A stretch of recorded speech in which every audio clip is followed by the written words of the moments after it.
he's had to burn through almost $100 million in cash just fighting those two cases. Now he has a third case.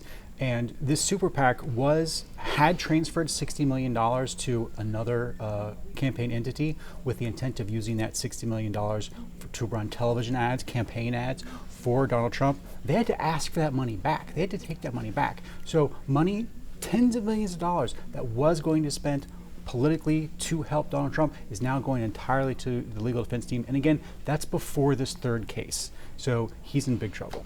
Welcome to The Debrief, where we talk with the Washington Examiner's top journalists about the headlines they're covering and where the story's going next. I'm Sarah Bedford, and I'm here today with commentary editor Conn Carroll. And Conn, let's talk about the campaign consequences of Donald Trump facing this indictment. You wrote this week about how he's burning through campaign cash for his legal fees. How can he keep up this pace of campaigning and this pace of funding his legal defense? Well, he can't, and he hasn't, and he won't.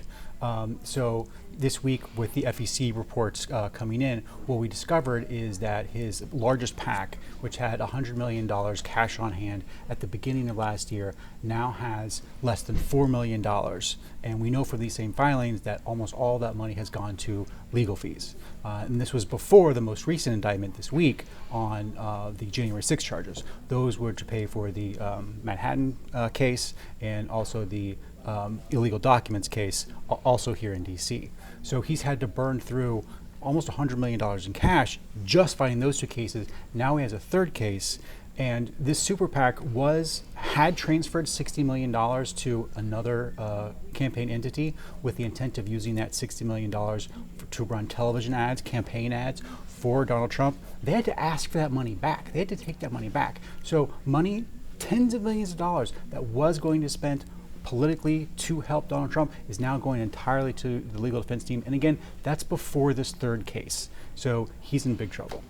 So far, Trump seems to be going up in the polls, or at least not going down by very much with these subsequent indictments. Is there a point at which he gets sort of diminishing returns from this persecution witch hunt narrative, do you think? It does appear so. It does appear that the first case, the the Manhattan case, he got a significant bump from that, but he's really kind of peaked from that. He got up into kind of low 60s, high 50s, and now he's kind of more like mid 50s.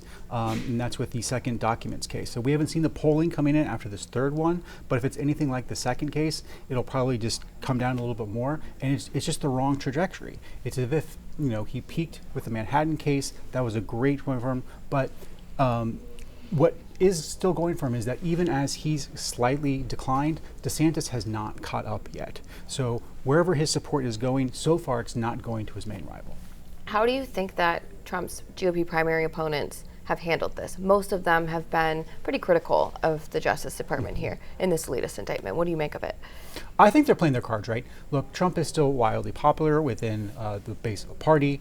They do feel that whatever else you think about what Trump has done legally or illegally, that the Justice Department has a two-tier justice system, that they're having one set of standards for Democrats like Hunter Biden and another set of standards for Donald Trump, and they think that's deeply unfair and deeply unjust. And so you can't come out as a Republican candidate and say, oh yeah, the Justice Department is doing great.